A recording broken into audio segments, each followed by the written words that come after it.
Ayan mga papa, ngayon meron tayong ipapaliwanag. Ito po ay NMAX version 1. Ayan, in-overhaul po itong NMAX version 1. Bakit nga ba in-overhaul ito mga pap? Pero ang NMAX na ito mga pap ay na top overhaul na ng ibang shop. Ngayon nag second option po ang may-ari na dinala rito kay Mechanic Doctor Motorcycle Shop. Ngayon papakita natin sa inyo kung ano naging problema mga pap, no? Para magkaroon din idea ang ibang mga mekaniko at yung ibang mga customer kapag napanood po ninyo itong vlog na ito, no? Ito po mga pap ay original na block. Ito po ay 2DP 155cc na pang NMAX version 1. Ayan po, version 1 yan, no? Ngayon, dinala rito sa shop, mga pap, ang motor na ito lumalagapak. Pero katatap overhaul lang po. Halos 1 week, 2 weeks pa lang ito mga pap, no? Ngayon, nung nabaklas namin mga pap, ito ang napansin. Ayan. Kita nyo mga pap, oh. Ang laki ng kayod, no? Nagkaroon ng kayod. Oh. Ang baba wala pong kayod, pero yung taas sobra. At pati ang piston, yung ibabaw, ibabaw po yan mga pap. Bali pala mga pap, ilalim, exhaust nga pala ito mga pap. Ayan, oh. Sobra talaga ang kayod, matindi, no? At itong connecting rod, nag-top overhaul ang ibang shop, tinap overhaul nila at hindi nila na-check itong connecting rod, may sira ba o hindi, no? Palibhasa, hindi mo basta mahalata mga paps, kasi kung mahina ka talaga mag-check nito, hindi mo mapapansin. Pag ganito ang bearing na nitong connecting rod bearing nito, ayan, sobra na ang alog, di ba? Hindi dapat ganyan yan. Ang naging problema nitong motor na ito mga pap, biniyahe itong malayo, natuyuan ng langis. Ayan ang naging problema. Kaya natin ito i-share para sa mga ibang mekaniko na gumagawa. Tingnan nyo maigi mga pap kung may sira at kung paano pag-check, kung paano i-trouble. Kailangan inaaral din po kasi mga pap tulad nito. Sayang, malaki talaga nagastos. Sabi ng may-ari, ang nagastos dito ay 6,000 na noong unang gawa. Second option, dahil hindi mawala yung lagapak, ang napansin nga namin ito, no? Mayroon pa kami dyan na pansin mga pap. Ito nga pala mga pap, bago na ito, no? Ang presyo nito ay nasa connecting rod. Ang presyo nakita namin doon sa ay nasa 2.6 connecting rod pa lang ng NMAX version 1. Mahal na po ang connecting rod, no? Itong connecting rod nito, lalo na po itong side bearing. Ang side bearing po yan mga pap, ang number niyan ay 62, ito yan, 6305. Tapos yung kabila naman 6306 yan mga pap, malaki, no? Luma po yan, okay. Ngayon, ito mga pap, bago na to, no? Yan, bago na yan, no? Lahat yan, bago na po yan. Ito yung luma. Side bearing, ito yung sa magneto side, luma yan. At ito naman sa pulley side, sa kaliwa yan, no? Ayan.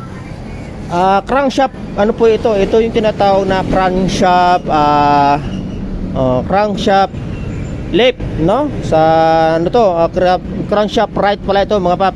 At ito naman crankshaft left, no? Po yan? Engine yan, engine tawag po nito mga pap, crankcase, tinatawag na crankcase, mali po yun mga pap. Ito yung crankshaft, no? Crankshaft. Ito yung crankcase, crankcase right at crankcase left, no? Pulley side at sa right side.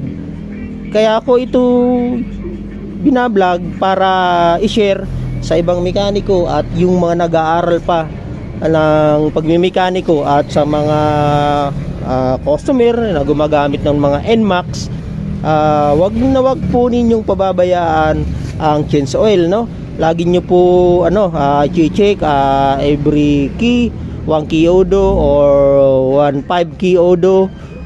Mahaba na po ang 2,000 kiodo kasi nga matutuyan. Pag natuyuan yan mga pap, ito yung magiging problema. Ayan, no? Matindi talaga ang sasapitin mga pap, no? Talagang pati yan, lahat po yan malaking gagastusin niya, no? Unang top overhaul, hindi nila na tingnan maigi.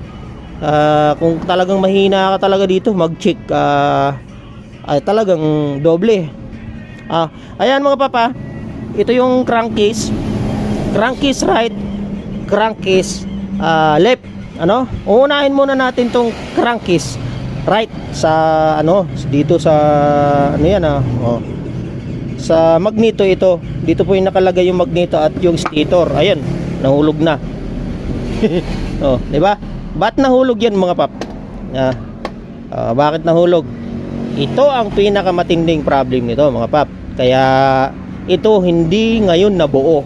Kasi nga po ang naging problema nito mga pap, itong housing na yan, kumbaga napudpod. Kasi nga po natuyuan. Yan sinasabi. Wag na wag matutuyan. Kapag natuyuan mga pap, talagang matik yan. Itong bearing na ito, ng size nito ay 6305 sa right side sa magneto. Ngayon, ang naging problema nito, napakaluwag na mga pap, maluwag na yan. Yan. Sobrang luwag na po yan mga pap, no? Ayan mga pap, nakapasok, no? Kaya ako pinasok muna para makita nyo. Kasi pag pinasok po talaga ang connecting rod na sigunyal bearing o crankshaft bearing, kailangan po masikip yan. Kapag nag-overhaul po kami ng mga motor, lalo na sa mga scooter at tulad nito NMAX, iniinit pa yan para maipasok lang itong connecting rod. Ito po pinakikita namin ngayon ay hindi na. Tingnan nyo mga papo. Sobrang luwag, di ba? Umiikot, tingnan nyo. Ang size niya 6305 ba? Yan mga pap, pag mainit na ang motor, lalong umiikot at magkakaroon ng kalampag yan. Kalampag yan. Di ba? Matindi, di ba? Lalo na kung itong bago na ikakabit. Kaya hindi na po kami pumayag mga pap, dahil nga po hindi pwede. Kailangan po itong side bearing na ito sa magneto side ay masikip dapat yan mga pap. Masikip yan. Hindi dapat sobrang luwag, no? Dapat masikip ito sa gilid. At ito lang dapat umiikot. Yan lang mga pap. Ito nakapix lang talaga yan. Dapat nakapix, no? Okay. Yan na yan ang problema nito. Okay. Next naman, dito sa pulley side, sa left side po yan, no? Ito, ang number nito ay 6306, no? Malaki po ito, no? Malaki. Ngayon, ganun din po, halos same lang ang kaluwag. Same lang, parehas lang po ang luwag niyan. Ito,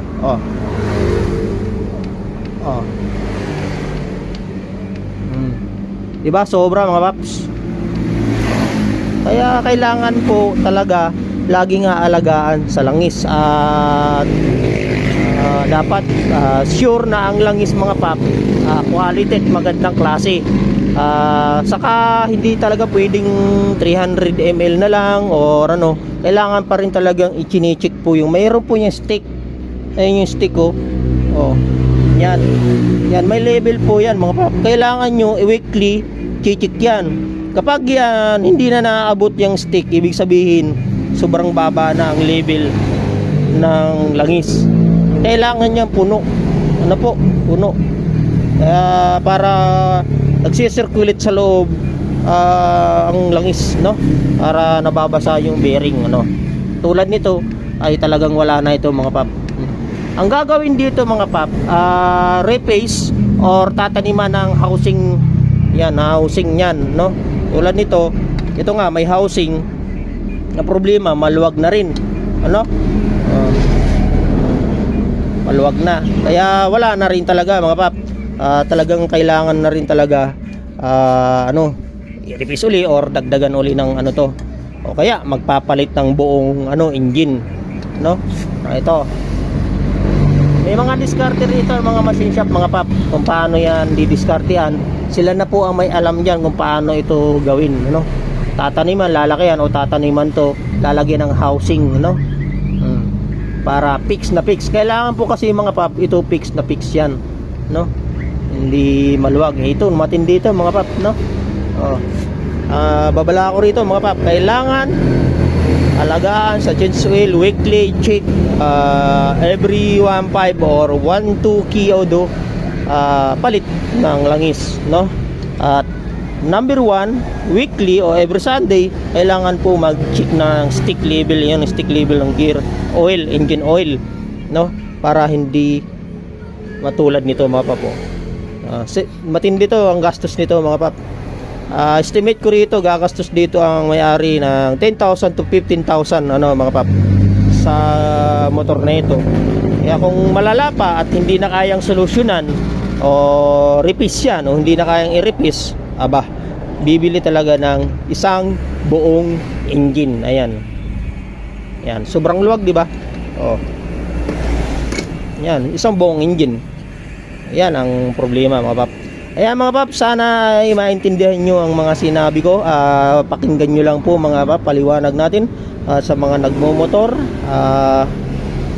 Huwag nyong kalilimutan mag-change oil at lalo na dapat mamimili po talaga kayong mekaniko na marunong sa troubleshoot, na tinatawag na troubleshoot, pagto-troubleshoot ng engine. Pag sinabing engine system sa loob ng makina, kailangan mahusay din po talaga sa pag may mechanic. Hindi po sa mahusay, mabusisi ang tinatawag na mabusisi. Kasi hindi pwedeng kabit agad, okay na, sige lang. Hindi po pwedeng ganun. Kasi sayang, ang tulad nito, sabi ng may-ari, nasa 4.1 daw ang bilhin niya nito, kasama yung mga gamit nito. Ayan, yung 4.1 para lang tinapon, ginamit lang ng 1 week, 2 week, wala na. Sayang, na laki ng panghihinayang talaga mga pap, talagang matindi ang gagastusin. Okay, please subscribe na lang po sa ating YouTube channel, Mechanic Doctor, araw-araw open. Ayan, motorcycle shop, Mechanic Doctor. Please follow my FB page, at please subscribe my YouTube channel. Okay, maraming salamat po sa mga customer na nagtitiwala at sumusuporta. Maraming salamat sa inyo. Okay.